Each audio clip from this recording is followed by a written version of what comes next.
Deep in the heart of the African jungle, there lived a boy named Tarzan. He was not like the other children, for he had grown up among the animals, speaking their language and living their way. One day, Tarzan heard a strange noise in the distance. It was a noise he had never heard before.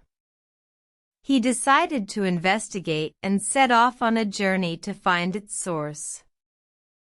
As he ventured deeper into the jungle, Tarzan encountered many strange and wondrous creatures.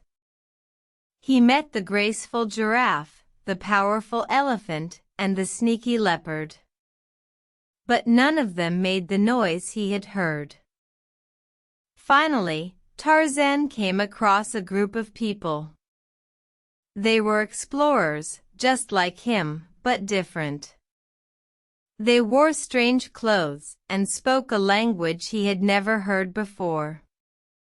Tarzan was curious and decided to approach them. The explorers were surprised to see a boy living in the jungle, but they welcomed him with open arms. They taught him many new things, and Tarzan was fascinated.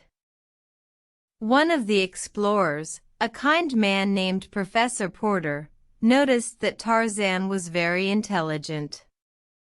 He offered to take Tarzan to a school in the city, where he could learn even more. Tarzan was excited at the prospect, but he was also sad to leave the jungle and his animal friends. He promised to come back and visit them often. With the help of the professor, Tarzan left the jungle and set off for the city. He would miss the jungle, but he was eager to learn and explore the world beyond. In the city, Tarzan attended school and learned many new things. He made friends with other children and even learned to speak the language of the explorers. But Tarzan never forgot his home in the jungle. He would often dream of the animals and the jungle, and he would always make time to visit when he could. Tarzan's adventures in the jungle and the city would continue for many years, but he would always remember his first journey into the unknown. And he would always be grateful for the lessons he learned along the way.